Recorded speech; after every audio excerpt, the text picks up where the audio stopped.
I'm Tass Mellis of The Starters. This is Ben Golliver with the Open Floor Podcast. Hi, I'm Kristen Ludlow from NBA Inside Stuff. I'm OG Anunoby of the Toronto Raptors. Hey, I'm Elena Donon, and welcome to the Double Clutch. Double Clutch. Double Clutch. Double Clutch. Double Clutch Podcast.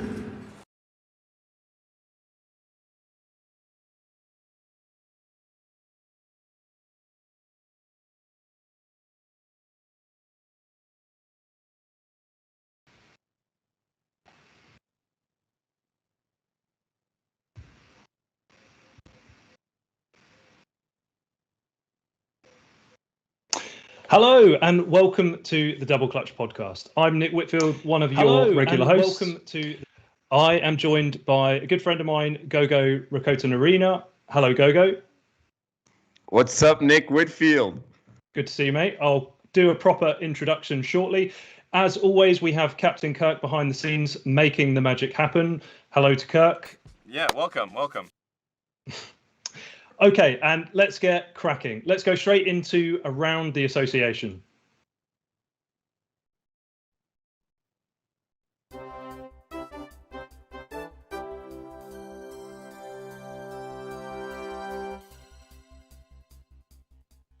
Okay, in a week in which lockdown restrictions and social distancing have either been relaxed or dropped altogether in the UK, it's very clear that Drew Holiday didn't get the message. He's been all up in Chris Paul, Devin Booker and the Phoenix Suns' personal space this week as the Milwaukee Bucks beat the Suns 123-119. In the Bucks' 3 straight wins to take the lead in the series, having been 2-0 down, Holiday has been a considerably different player, with his three-point shots finally dropping and him playing the kind of defense that Holiday has become known for. I have no doubt that however this series ends, the Suns will feel like after facing Drew in this series, they will have earned their summer vacation. In what I can only describe as the greatest thing I've ever seen, Game 5 of the NBA Finals culminated in a steal and alley finish by Giannis that was an exact mirror of the final play in the movie Above the Rim. I think that makes Monty Williams Tupac Shakur in this case, and I apologise in advance that you now also will not be able to shake that image. LeBron James was seen this week courtside at the NBA Finals with an entire bottle of tequila under his chair. Some have speculated LBJ was actually drowning his sorrows after early reviews have suggested that despite sharing identical teammates this time around, he may have actually failed to match Michael Jordan's cinematic career arc, this time on the big screen rather than the hardwood. Adele, open brackets, yes, that one, close brackets, was also seen courtside with ESPN's Brian Windhorst, of all people, with the apparent celebrity romance connections stating that she is in fact dating Rich Paul, but more on that later. In strange news, today saw at least 11 people arrested in a large-scale protest in London against lockdown restrictions, literally on the day lockdown restrictions have been lifted. This is basically like protesting for Giannis to take longer at the free throw line, or the NBA to add even more fourth quarter stoppages, or for Boris Johnson to look even more like a posh private schoolboy playing the Prime Minister in a school play, but who's forgotten his lines and is having to ad-lib based only on the experience he holds in his strange and entitled existence. More seriously, and to make me feel like some of the themes we'll look at today feel more important than just chatting hoops, those ugly scenes in London are perhaps not just a reflection of a population worn down by COVID. I think the digital platforms that play an increasingly large role in our lives need to be frequently and openly discussed. How businesses and how even sports use these platforms, I would argue, is already far more influential, persuasive and important than any other form of media. That screen we hold in our pockets can feel so personal, but can essentially also be a portal into our psyche for mostly harmless messaging and marketing, but also nefarious intent. With the rise and increasing sophistication of misinformation on these digital platforms that we use every day, with our societies becoming dangerously polarized, and the increasing manufacturing and legitimation of anger and violence to our everyday life this brings, it is vital that good people are put in charge of these channels. I'm delighted to welcome tonight one of the good guys, a social media whiz kid, a digital guru, a great friend and former colleague, Gautier, aka Gogo Rakoton. How are you, mate? I'm doing great, man. What a mighty introduction. What's up, Nick? Good to have you with us. So do you want to give our audience a little idea about what you do day to day? Yeah, absolutely. I work for FIBA Media. So FIBA is the governing body of international basketball. And within its many divisions around the world, there's one entity that's focused on selling TV rights, operating broadcast operations to make sure that images of the game get on TV. And then there's a digital marketing team that's focused on making sure clients, rights holders have images, but also that we communicate through publishers, through players, through influencers, and through celebrities. I'm working in that subset of population as what is called the head of third-party marketing. So any party that is not a TV rights owner is managed by our team, basically from the US all the way down to Indonesia and Australia. We collaborate with players, content creators, journals, editors, to try and see what's the best and most original way to make people aware of the international basketball around the world. So yeah, we're in charge of that subset of relationships worldwide. Nice. And if I can talk about your area of expertise, sports and social media. So I'm going to start with a very big question. How important to sport is social media now? It's critical. I think what we're living, and it's always nice to think about where we came from in the history of media. Fan behaviors in watching sports has really evolved over centuries. We used to go watch a sport, and then you could maybe read about it in a newspaper, and then it became radio, and then television came, and then the Kardashians brought social media, and then LeVar Ball made it explode for in the sports scene. And the reality is, there's so many different ways of consuming sports now. What everybody's doing is fighting for people's attention, and social media has many assets in its belt, many tools to use to get people's attention. We're not just watching a full game of one team as a fan now. You're probably waking up and scrolling through, doing your own editorial research every morning without knowing so. But you're, getting information on 10 different sports, 5 different teams, because there's a highlight there, because there's a tweet, and we're all more aware of what's happening around the world. Sometimes you don't even search for it; it's just sitting right there, because the algorithm on Instagram works, or because you're following a sports channel on TikTok, or maybe you wake up to a live stream on Twitch and basically you get a review of what happened the day before. So without social, I think we'd be missing on so many fans, because not all of us go back to their television in the morning or after work, or during lunch breaks, because we don't necessarily also have the same attention span. We'll come to the clutch games, we'll come to the Euro finals, and social allows us to bridge all these other times where we're on our phone, whether it be 15, 20 minutes a day. Social is there to give us the 411 on what happened around the world. And I think one of the interesting things for me is every year, particularly around the NBA finals, the conversation point around TV ratings comes up. Mostly, in my opinion, because it's very easy to tie into what they can charge for the TV contracts for the rights. And what I think is interesting moving forward is increasingly how digital metrics will become almost more important.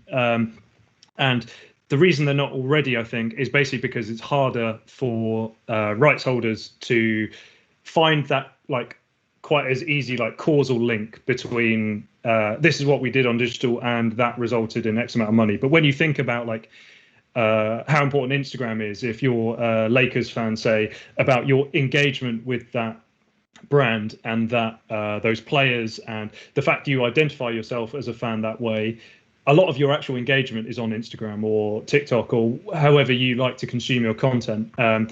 And yeah, that's how I view it moving forward. And that's why I find these conversations around TV ratings a little bit irrelevant, because I don't think that's how anyone kind of under 40 is their primary and only way of watching sport now. No, I think I think you've hit the nail. It's we're at that period where first rights owners are changing in their nature. when Amazon Prime buys sports rights to put it on their OTT, or platforms like YouTube look into acquisition of rights in certain markets, or Facebook gives it a go in Brazilian football. We're trying to find out how you can get the fan or create the fan in a way that seems seamless, and if possible, the best user experiences without a paywall, because fans don't want to put out a single euro, dollar, GBP, or real out there, because there's the assumption that now sports is a little bit more democratized and should be accessible. It's the ever-ending balance of at what points do you need to operate to create good feeds, and then that means you might have to put a little price on how to access the footage, and what can you give for free, and at what point do you offer it for free to the fans? Do you do it in real time, or do you embargo it because you need to make sure that somebody has first dibs? It's an amazing space, and it moves so quick. It's fascinating. So moving on a little bit, you've since been promoted since we last worked together, so huge congrats for that. But one area I want to talk to you about is, so when we worked together, you were kind of in charge of talent, or I'm also going to use the word influencers, which in some quarters has some cynicism attached to it. So what I want to talk to you about is what does the average fan not know about what goes into working with influencers or talent around a big sports competition? Look, I think what you said is very important. The word influencer is an ugly word. I think generally speaking, what people don't understand is not all influencers have the same value, and there's a misconception of what the influencer is. Just because you have a following base on Instagram or Facebook does not mean you are actually influential, and let alone does not mean if you do influence, you influence society positively, whether it be in sports or any other domain. I've been working in community engagement in the broadest sense, on basically how do you get a citizen or a population of people hooked for 10 years. Now it's in sports, but before it was in public health, and before it was also in the biking community for Harley Davidson. And there are different ways of influencing these communities. And I think this is why it takes some time to really understand what your audience was. In the space of FIBA, it's a wide audience in the world, from the west to the east.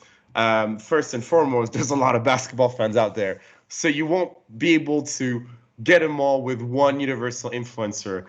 And the ugly part of the influence space is, the whole principle of an Instagram model having 2 million followers. Is that true influence, and does that benefit society?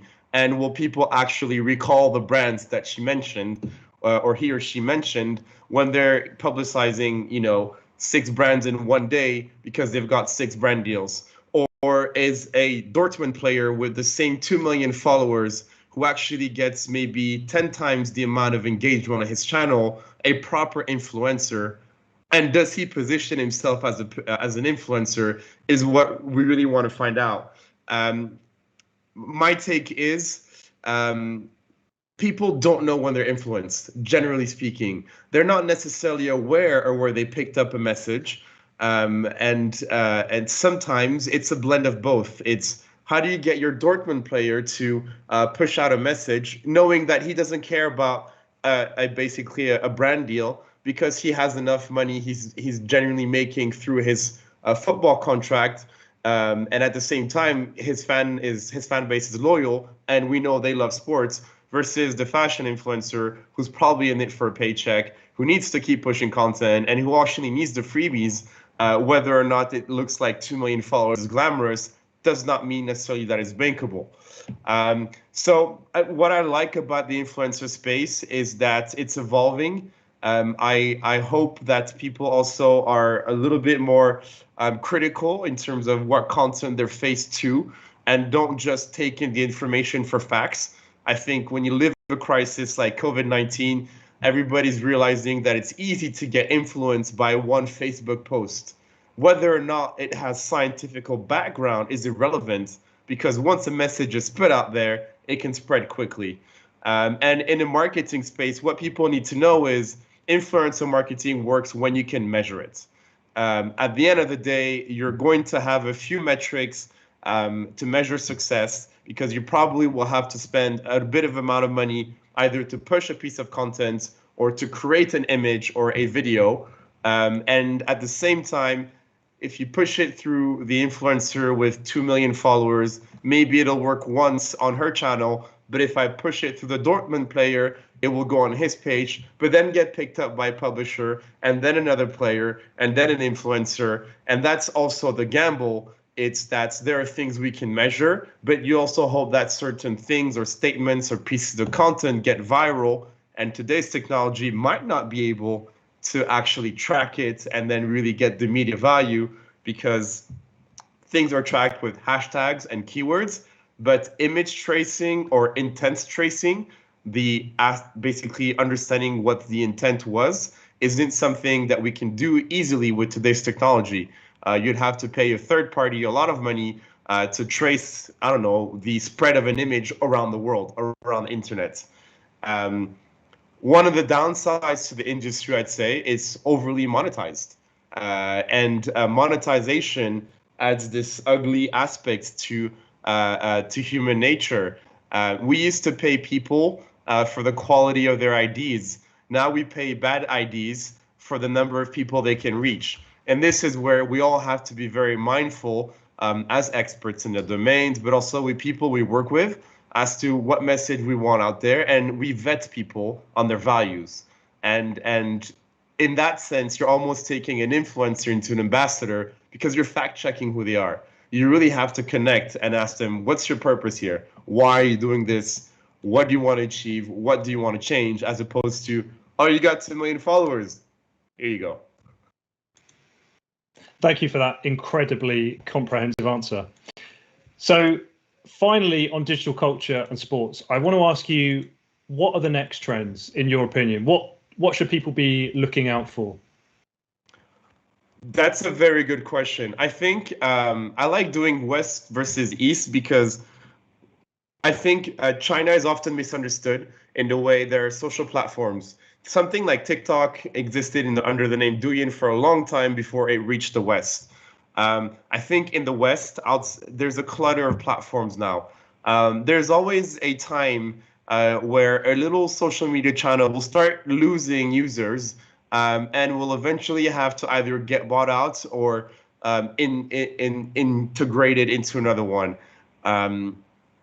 Vine died, and that transformed into micro content that actually helped YouTube acquire content creators. And then those content creators later helped TikTok, Instagram grow, and then eventually TikTok. I think we're in a phase where, in regards to social media channels in the West, one platform will sooner or later get bought out or dissipate. I'd say Facebook won the battle of the elders. Very hard, but well done. Snapchat is surviving, but only in certain markets. And I'm surprised they're still alive. TikTok is killing the sports partnership game. They've made massive runs over the past, I'd say, 24 months to acquire partnerships during COVID as well, to find new ways of pushing out content to a fan base that were beginning in the West. And I also think Clubhouse surprisingly did incredible user acquisition during the pandemic, utilizing people's available time, but also understanding people did not want to physically show their face. You know, when you put on a few 5 kilos during COVID, it also impacts the way you're going to behave and you communicate. Not everyone can be as beautiful as you and me, Gogo. I know, and it is what it is, and there's a reason also why I cut the image down to my waist, you know. But Clubhouse understood people wanted to connect, to talk. There was a need to find also a space that was not LinkedIn, but that also had a professional value to it, and unofficially became the vocal LinkedIn, where you can connect to a CEO and actually have the opportunity of not having to go through 5 assistants, 6 emails to connect to that person, and also have this sort of podcasty side of it. So I like the space where platforms will evolve. But is audio the thing? I don't know. I'd love to see more holograms. I think we've come to a point where we've solved visual content, we've solved audio content. I think there's two senses I'd like to see improve is yes, the visual aspect, something maybe a little bit more in 3D we can interact with, and then smell and social media. I mean, wouldn't you like to go on the Instagram of a restaurant and then smell the plate that you're looking at in picture? It would really change the game, but that's down to the development of the actual phones to be able to provide that at scale. So I think it's still going to grow. I don't know if it's really a question of will content evolve? Will we see more micro sketches? Will we see more live? Will we see more long form VOD? Because essentially, I don't necessarily believe we've reinvented everything. I think we simplified the way we can make TV shows, and everybody can be an at-home TV producer. It takes 3 guys behind the scenes to make a live Twitch show. That's a podcast. That's a YouTube video. That's a live stream, and you can repurpose it with, 1,000 euros goes a very long way in this day and age, and that's power. I think we're going to empower citizens. The risk is, to paraphrase Spider-Man, with great power comes great responsibilities, is you can push out a message, but what is good influence and what is bad, and how does social media help, or should it be the judge of that, would be the question. Perfect. Awesome. Okay, so let's chat some hoops. The NBA Finals, they're ongoing. As a series as a whole, what's caught your eye? Tough one. I like one thing. I like seeing that finally in the NBAs, it's not about just the big 3. I like seeing that it's 1 or 2 superstar teams that have gone to the end. I love seeing the youth starting to come out. Doncic made his playoffs. Trae Young really did something for Atlanta. And we really do have a sort of reincarnation of Kobe and the great Devin Booker. And I say the great because whilst he didn't make the playoffs for a very long time, he's showing us a grit that is, I think, incredible. It's beyond whether or not he does win this championship.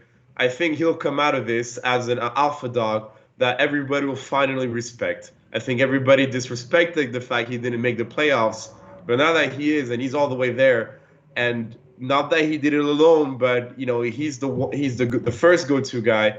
I think it's nice to see that. And on Milwaukee side, one of the interesting debates happening right now is Giannis doesn't seem to get the same respect from his peers as a lot of the American players do. Do you think that's real? And B, if so, why do you think that is? I think Giannis is a 90s player in a 2020 game. I think I see a lot more value in the post. He's a Shaq in a different body type. And people expect anybody with a guard or a forward title and that's lean to be basically playing from beyond the arc. And he's proving not only mathematically, but with his style of play that just because you don't have range doesn't mean you're a bad player or a bad leader. On the contrary, they're building around not his limitation, but his skill set. And whether or not he pops a free throw once in a while, which everybody does, or actually fans are having fun with his shooting routine, if you look at the stats, he's doing something incredible. And what I love about the Bucks is that they've grown their talent next to him, as opposed to trying to do acqui hiring, which is buying a trophy by buying already 2 supermax contract players and then chucking him next to Giannis. I don't think that would have worked. And at the same time, what's cool about him? His demeanor. I mean, he's so self-aware. He seems like a guy you want to play next to. Like, he'll trust you to take that shot. he'll do the hard job and maybe get injured and hyperextend his knee as he drives to down the lane. But you'll get your moment, and you'll get paid if you need to get paid. And I think that's great for talents that were often mistreated by other alpha dogs. I think that's very, very positive leadership. And on top of that, to top it off, he's European. He's not, just a player in the NBA and American. He's a DPOY caliber player. He's got MVPs under his belt. He's been patient. He's been with the one franchise. We're talking about Milwaukee here. I mean, how many people have stepped in and out of Milwaukee after Kareem Abdul-Jabbar left town? There was nobody there. I bet you would have loved the Giannis asset in your Harley Davidson days, right? As their primary sponsor. Absolutely. I was very intrigued by what that happened because I think, Milwaukee Harley looked at the population of Milwaukee and what it represented to the Harley Davidson image. It's the great outdoors. It's a bit north. It's the American flag. It's not the sexiest city in the United States, but this is where you find the hardcore Americans. And you're associating it with a team based around an Afro-European player who stumbles a little bit, but it's very fun. It's funny about how he speaks in English, and at the same time, they're finding ways of activating it. It's working for them. I mean, look at the exposure their brand got until the finals right now. Yeah, I completely agree. So one other thing I want to talk to you about with regards to Giannis is, I'm going to set this up a little bit to provide the context, is I always personally feel like I understand players a lot better if I watch them play live, and even more so if I see them off the court live in person, because I feel like I understand who they are as people and what drives them and all the rest of it. One of the experiences we were lucky enough to share was out at the World Cup in China, and seeing Giannis in either practices or before games, like way before fans are in there and stuff. Do you feel like you learned anything about him as a person in those days? It's interesting. Giannis is really and truly a family man. I remember this one moment we came early to an arena. And you know how it is. You go to your team practice, and then there's those guys that will stay and do a little bit more exercises. And Giannis and Thanasis were actually playing post-up game one-on-one, like they were still kids playing basketball in their backyard. They were still there. They were still doing it. They were still loving it. And to see that was something you don't necessarily see on camera on linear TV. You don't get to see first brotherhood in the same team. These guys did it for the national team and then for the Bucks. That's amazing. And then they were really genuinely training together and having fun together. The embodiment of brotherhood wasn't something they did just for a Nike deal. They were there, just two Greek brothers playing post-up games and telling each other the truth about how bad that move was. And this is everything. I think that heart that he has, that we see snippets of on social media when you see 10-second extracts of a post-game interviews about him talking about ego or him doing the funniest Instagram lives. He genuinely is that fun guy. He genuinely does have good values. And the other thing is, he absolutely is an athletic freak. That body type, when you see the guy up close, the reach of his hands, the definition of his shoulders, that brute force is amazing. I think if you're not a hardcore basketball fan, you always think basketball players are thin and very, very small. But when you see them up close, you realize the perspective of, small is only due to the fact that they're so tall, but in reality, their backs are that big. LeBron James, if you see him up close, and I haven't done that yet, I'm pretty sure I'd be a little bit like, whoa, that's a big man right there. Yeah, and that's the moment I was hoping you were going to talk about, because that impacted me a lot in very similar ways in how I then went on to think about him and the kind of crazy season he's had since then. So, moving on, NBA 2K. You and I have played that game against each other. Released their cover athletes this week. So they've actually gone for a bumper edition with Luka Doncic, Candace Parker, Dirk Nowitzki, Kevin Durant, Kareem Abdul-Jabbar, and Rui Hachimura all getting their own versions of the cover. Did any of those names stand out for you? All right, first, I love the fact that there's finally a female athlete on a video game cover. I think that's how you start making an impact long term. If we really want to put women's sports on a platform, let's use the platforms that already exist. That's how you will inspire the next generation. Sometimes you have to think of how would you get the direct impact in sales, but you also have to look at in 20 years, will somebody remember that cover and say, that's why I started playing basketball? I think this is where it begins. And I love that. I love that. Luka, look, it was just a question of time until he got his. The fact of the matter is he's been a pro player since his Real Madrid days. He had already been playing summer games against NBA players. He came in, he wasn't a rookie as we expect NCAA rookies to come into the NBA. So I love seeing a European, a Slovenian young man rocking that main cover. And then the heritage edits, I like it. But I also do think, I don't know, I feel like KD, I don't know if it was needed in that edit. I would have maybe said Kareem or Dirk would have deserved their own individual covers as well. I think they're sharing a space.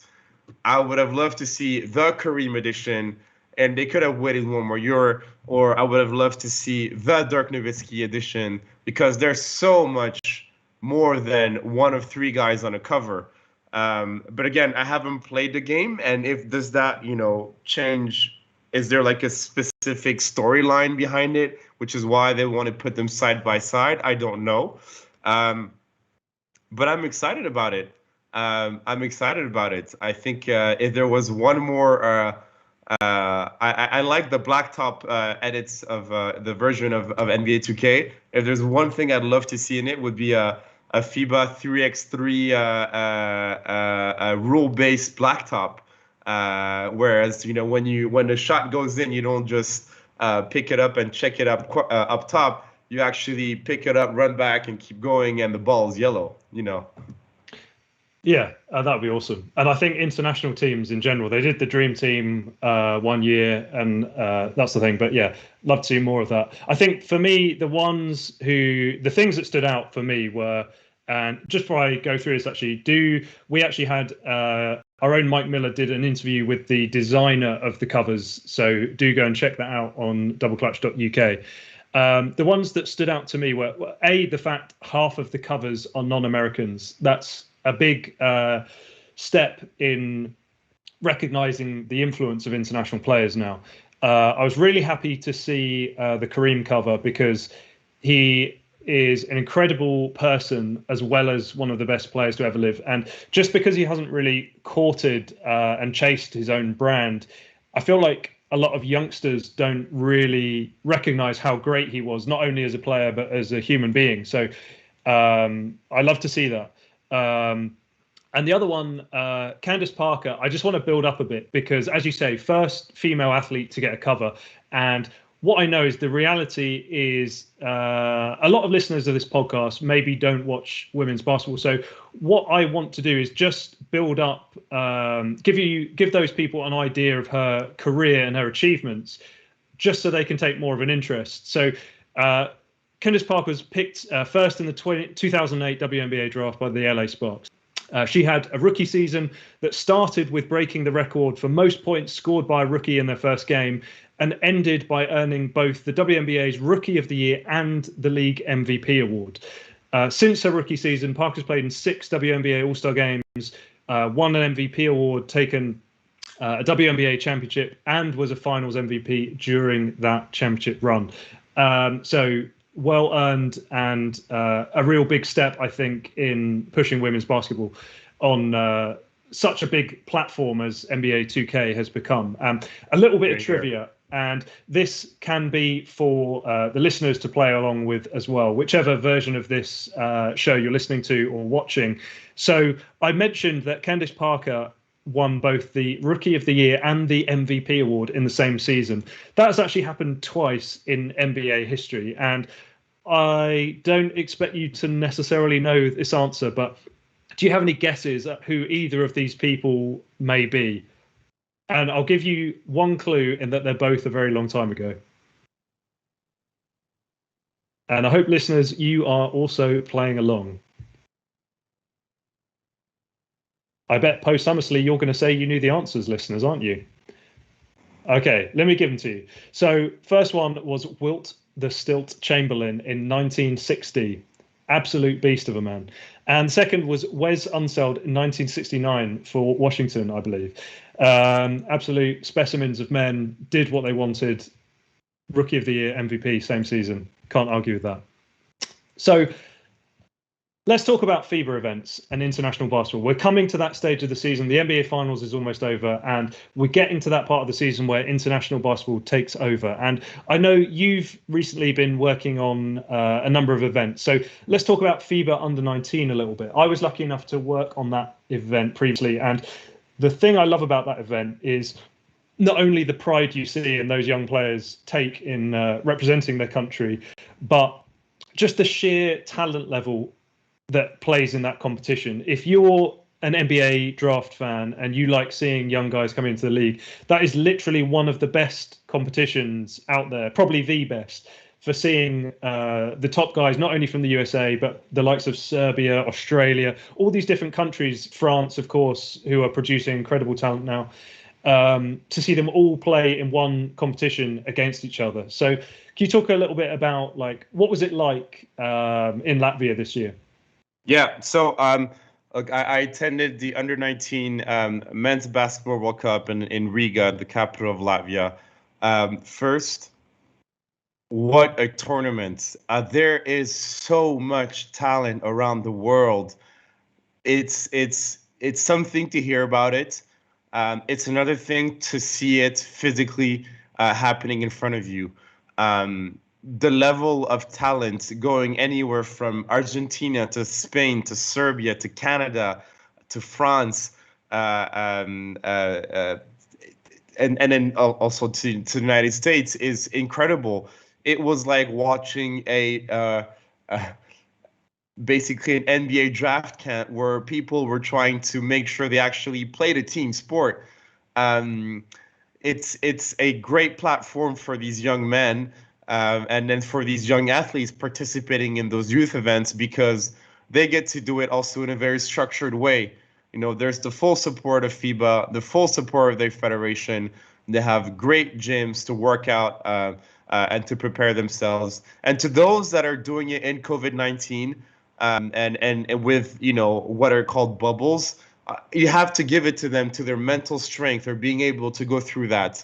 Because if you can as a young man power through that type of competition, then anything that you'll get accustomed to or faced with in your future career will come in a lot easier. It's less scary to be on the road for 40 games when you've already been in a bubble in a foreign country for 2.5 weeks focusing on your craft.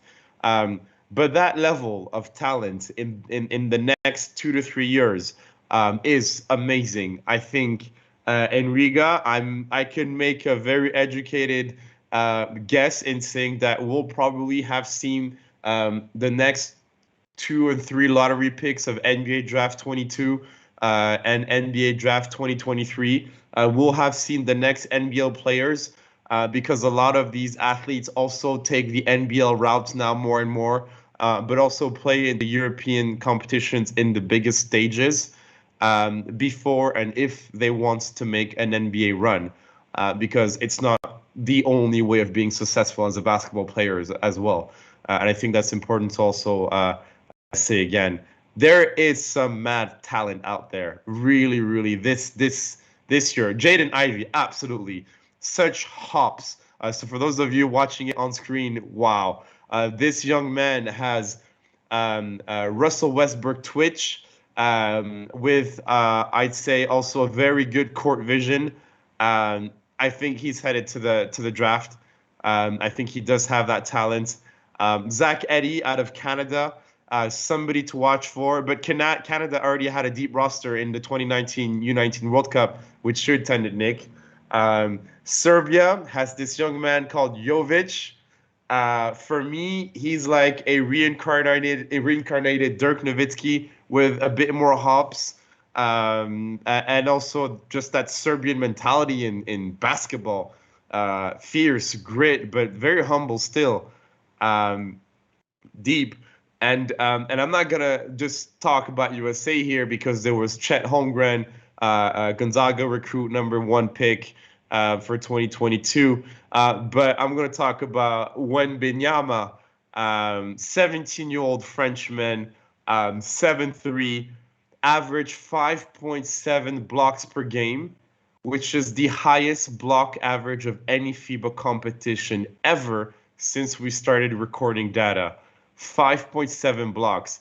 He was a young teenager amongst very, very, very athletic teenagers. And it wasn't just that he's tall.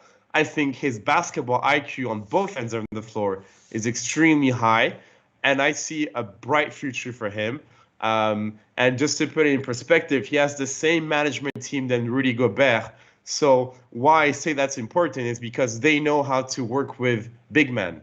And it's very important to understand the athlete psychology, because they don't go through the same day-to-days than we do.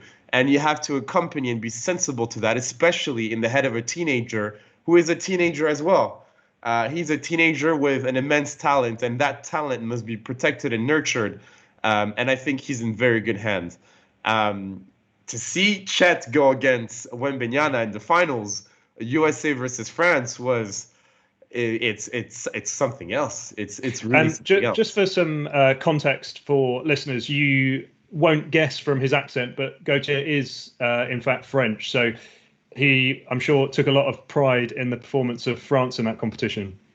Yes, there are times where people ask me where I'm from, but I am French and I have lived in the US, so I'm very proud of seeing those moments as well. Because I discovered the sport of basketball in France and then really saw what high level was in my heydays was in the US.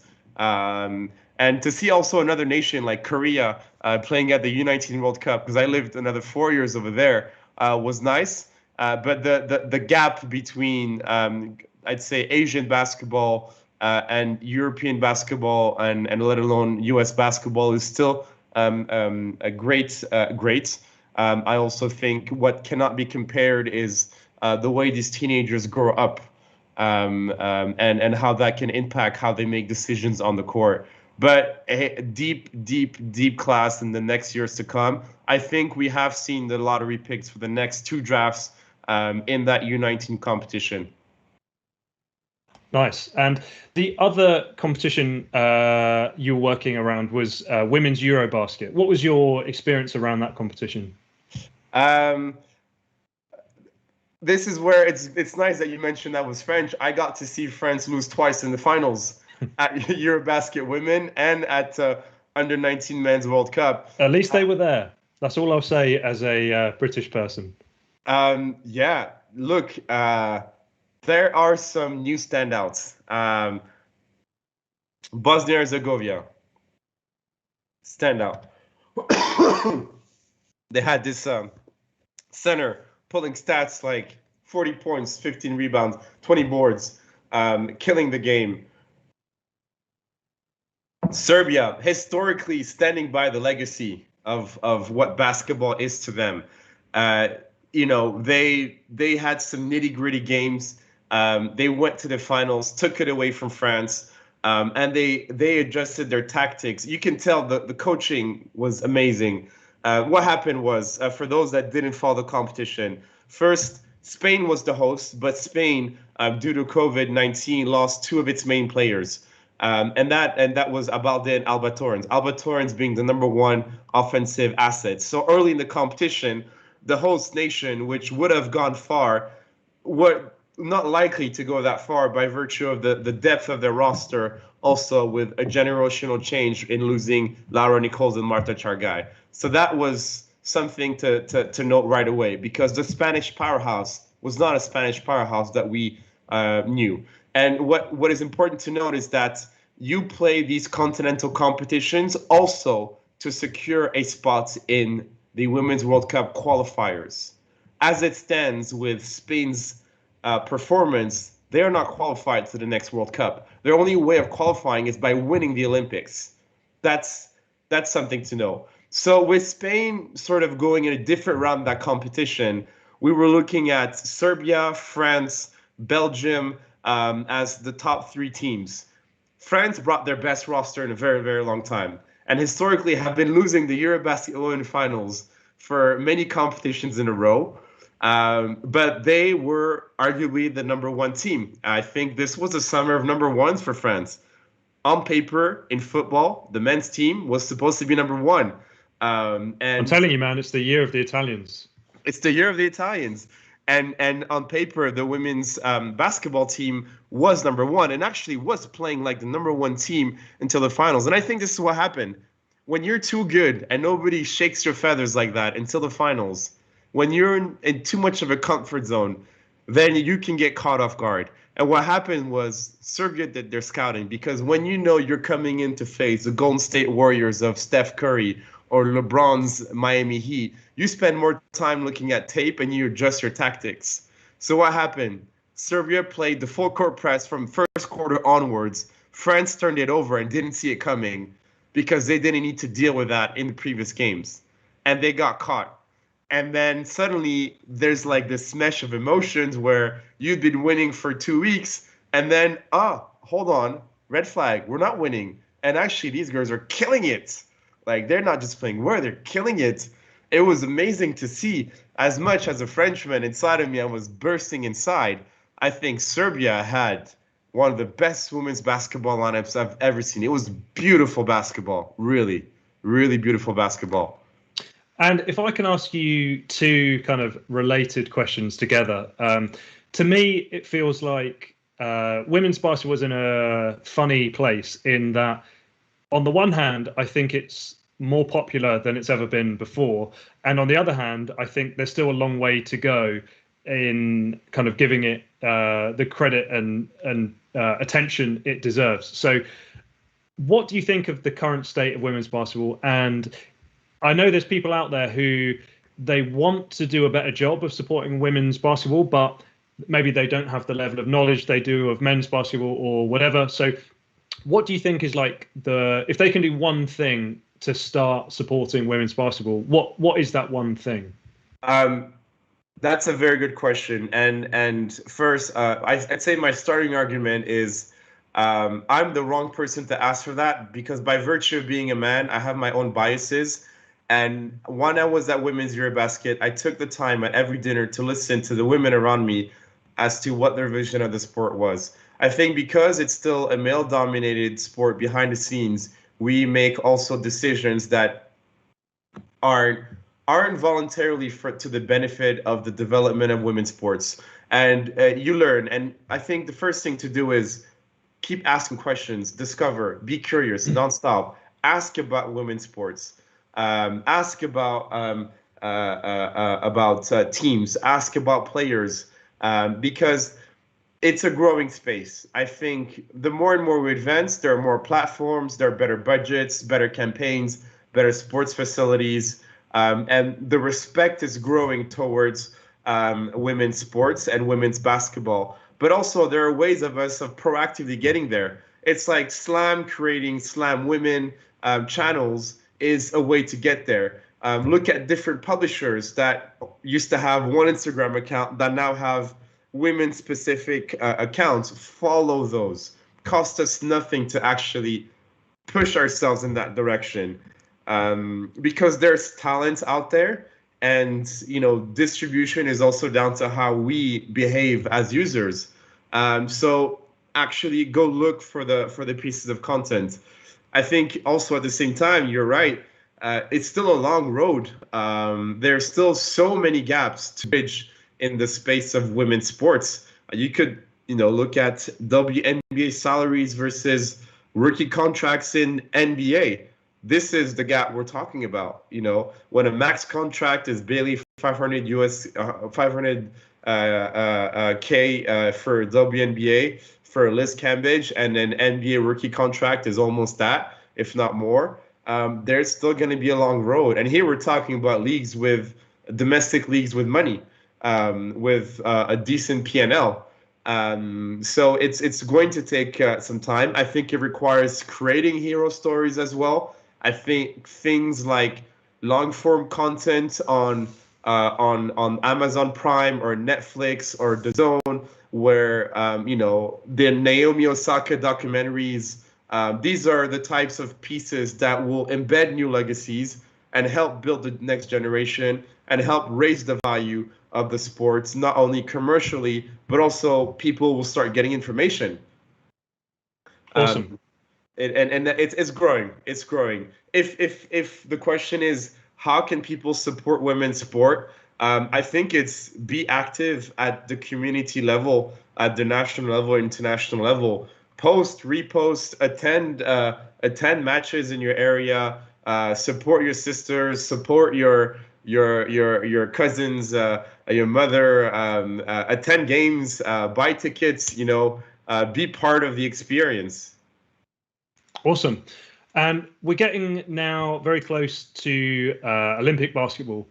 And one thing I wanted to ask you, so a lot of listeners may not be aware that FIBA actually organises the qualifying for the Olympic tournament. And a lot of teams qualify via the FIBA Basketball World Cup, and those who don't, but are good enough, go through to the qualifying tournaments. And were there any standout stories from those qualifying tournaments that you think people may have missed that are worth them checking out? There's one, and we've talked about their nation a little bit earlier. Let's talk about Italy in sports this year. So for those listening in, Nick and I used to work together from when I joined FIBA Media. He was there a little bit before me, and we lived what are called the FIBA Basketball World Cup qualifiers. And we were following Italian basketball, and I remember someday somebody talked about Nico Mannion coming out of Gonzaga U. Fast forward to today, Nico Mannion did the World Cup qualifiers, played a few windows, joined the NBA draft, got picked up by Golden State, and is actually getting minutes for Golden State Warriors. And not just, getting 5 minutes and dishing out, 2 assists and maybe 1 shot up and 1 free throw, a little bit more than that. And Nico Mannion is back with the Italian national team. And these guys qualified for the Olympics. And I'm so proud for the entire nation of Italy, seeing that not only for the Olympics do they have Gallinari still representing, the vets are still there, but also there's this new generation, fresh-faced Italians ready to carry through the flag into the Olympics and actually have a decent chance at going far enough in the competition. So I'm really, really happy for Italy, for Nico Mannion, because at the same time, he's bringing in the Golden State Warrior fan base with him. And depending on how many years he stays with the franchise, that's added exposure to Italian basketball in the general sense. The next one, but this is, I'd say, more popular and generally known, is Luka Doncic bringing Slovenia to the Olympics. I think what people need to know is that this is a case in point where great coaching goes a long way. Doncic didn't need to put up 50 points and 25 assists. They built a system that worked as a unit, and it showed that with one all-star in a proper system, you could go and take out a lot of your opponents. And Doncic did just that, and I love it. I think if you're Dallas, you definitely watch what he did with Slovenia. Don't forget, Doncic won the 2017 Eurobasket with Dragic, and that head coach who then went to coach Fenerbahce is getting scouted by Dallas for an assistant coaching position because they're trying to build around Doncic in the NBA to make sure that they put the right skill sets to give him those winning tools. So shout out to Luka Doncic, who not only gets an NBA 2K22 covers, but brings his team to the Olympics. And I don't know if he's going to do it, but we'll get the opportunity to tattoo the little rings on his arms like every Olympian likes to do, and add the title OLY next to his LinkedIn. Awesome. Okay, so moving on to, if you can cue me up, Kirk, nothing but Knicks silly nonsense. Knicks silly nonsense. Okay, this is the part of the show where I ask a ridiculous question that has no right or wrong answer. But just if we can recap, because something happened this week where last week on this segment of the show, I was talking about the fact Ben Simmons and Maya Jama appeared randomly at Wimbledon together.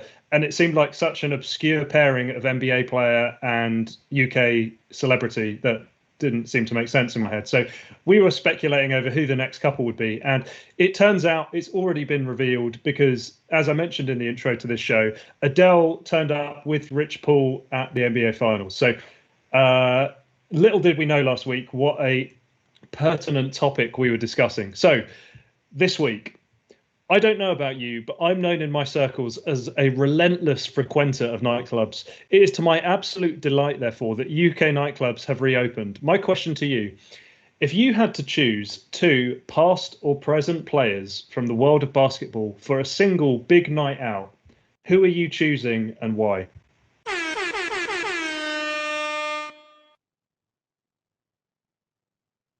And to give you some time to think, I'll give you my answers first.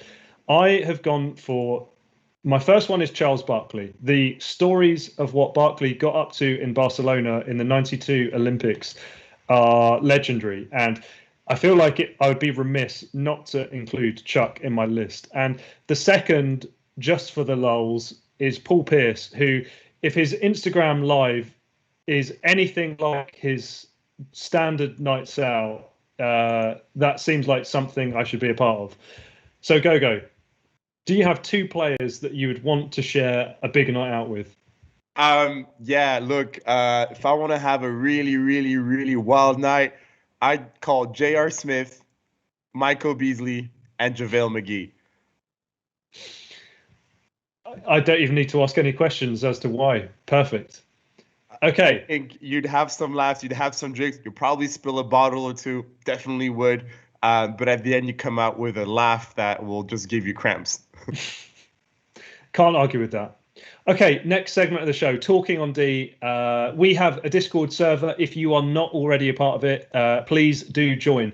It's a place for fans to chat about hoop stuff, non-hoop stuff, kicks, any other sport sometimes, if it links to basketball in any way, whatever. But on this part of the show, we like to talk about things that have been discussed this week. So the NBA launched an official store in London on Carnaby Street this week. So a lot of people have been talking about that.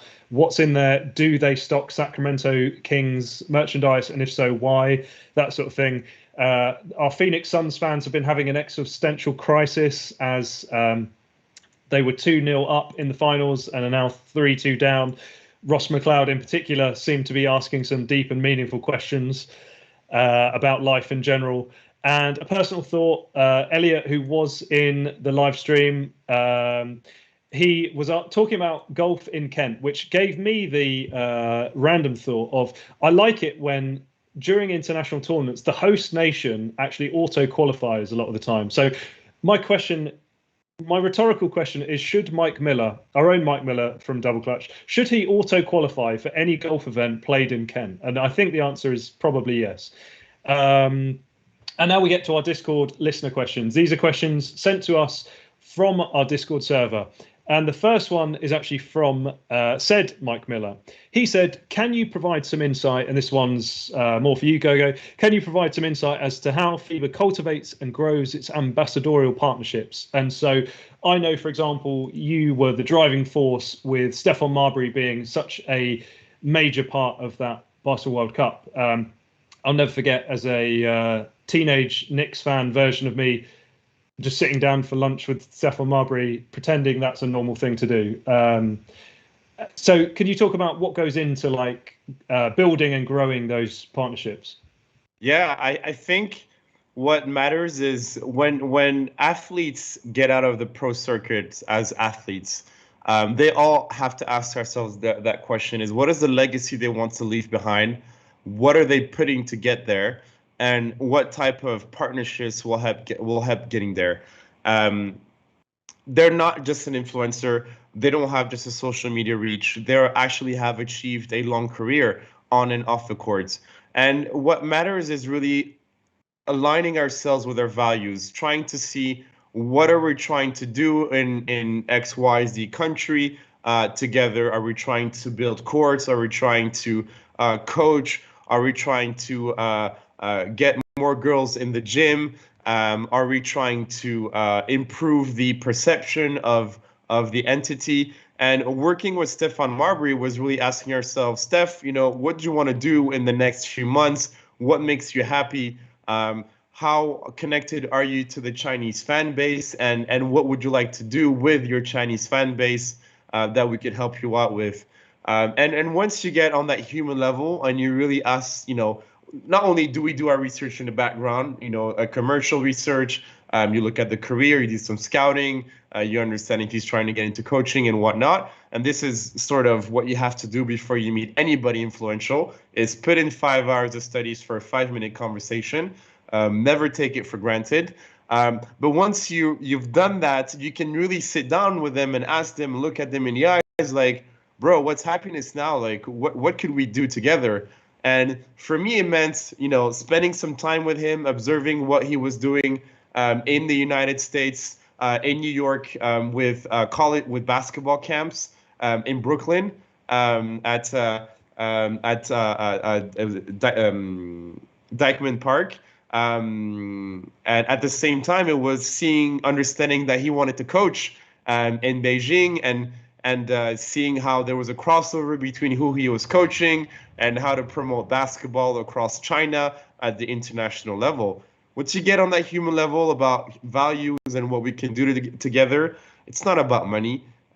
These are people with 24 hours just like us, and we just need to be very mindful of that, of those 24 hours, because every minute matters.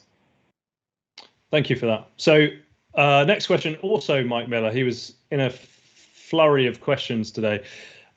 Chris Paul has received some backlash for his foul on Giannis in the closing moments of the game. So I don't know if that play where he's throwing down the alley, Chris Paul is essentially pushing him out of bounds as he does it. Where do you both personally draw the line between the desire to win and not being dirty? Did Chris Paul cross a line? And how would you apply the same principles to Giannis's hit on Booker? After the whistle, I know, but hypothetically, ...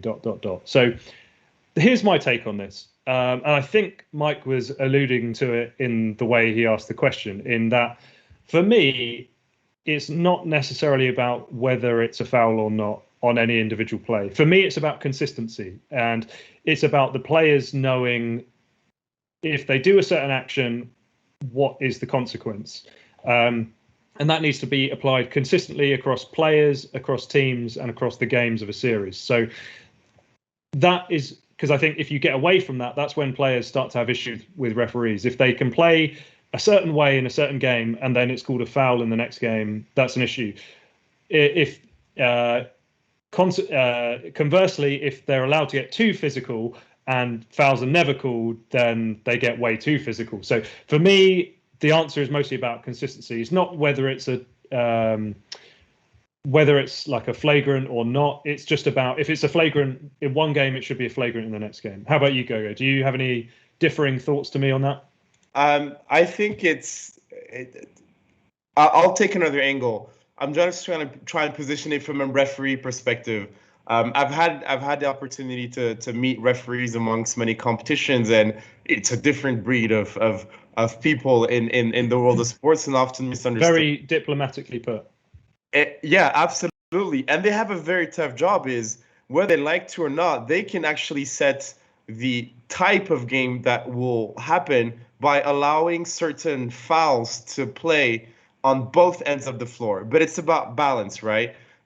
If a foul, it can be arguable on the one end, you might want to leave an arguable foul on the other end so it sort of balances out. And as fans, we often see it, but there's actually a rationale behind it for them.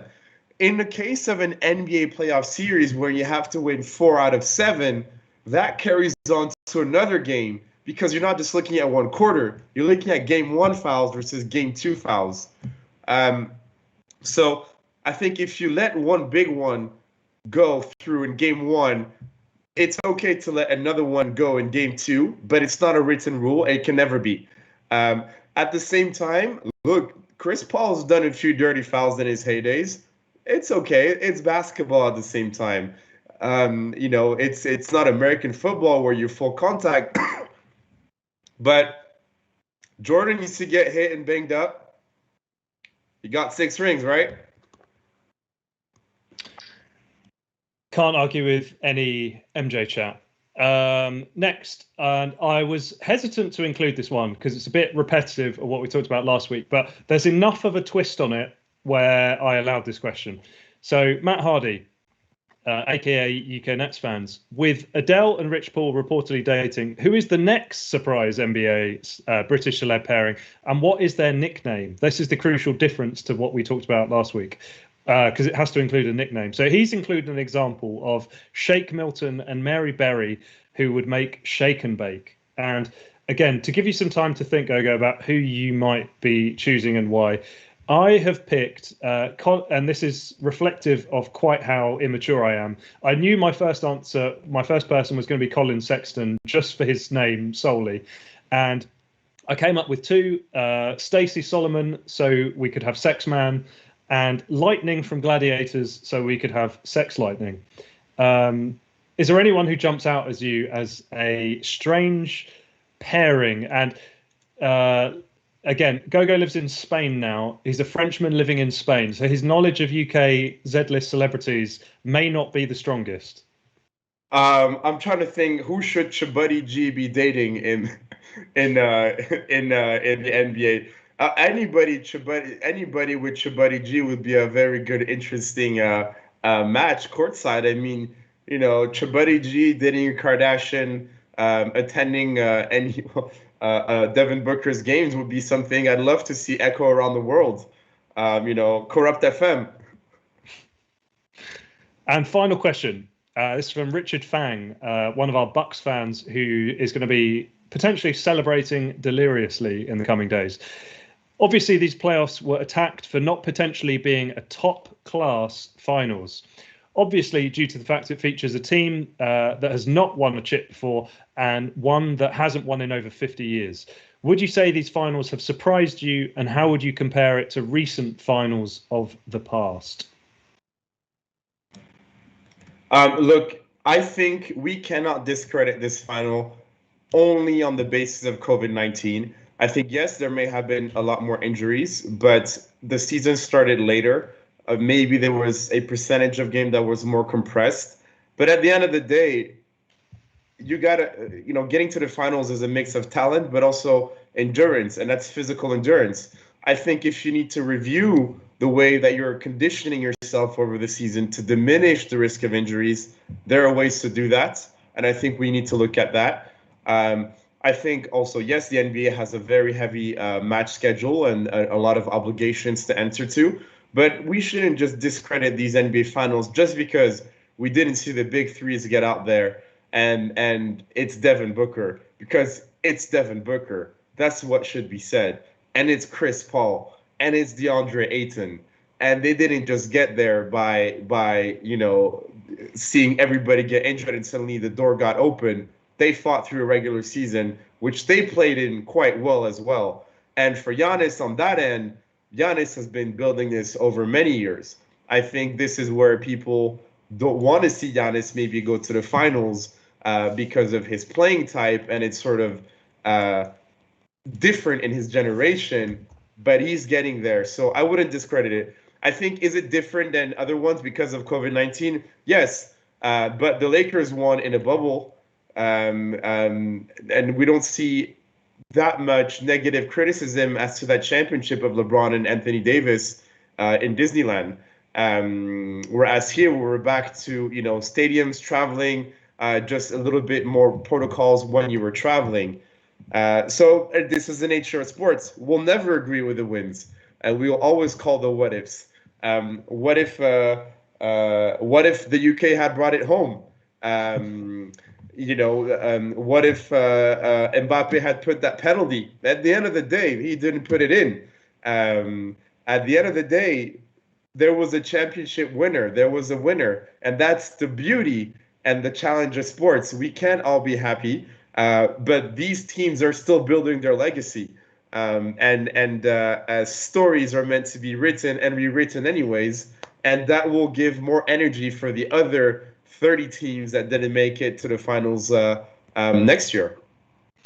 Yeah, for me, I look at these finals and any question like this, I know I am very not representative of an average person in that I'm a absolute nerd when it comes to basketball. So things that I love to see are like, there's so much talent in the NBA. I love to see different players being in the spotlight. And you've definitely seen that with these finals, be it Chris Paul finally getting to the finals, a star like Devin Booker having his moment to kind of cement the early stages of a legacy for himself. Giannis, obviously, is Giannis, but Chris Middleton, Drew Holiday, all of the Bucks fans, Pat Connaughton stepping up.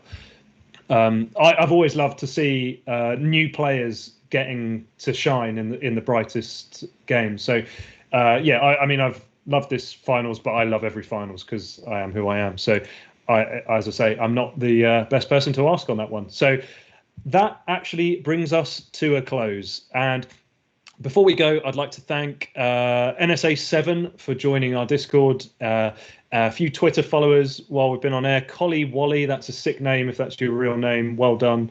Harry Gibson, Dimes and Buckets, thanks for following. And Gogo, where can people find you on social?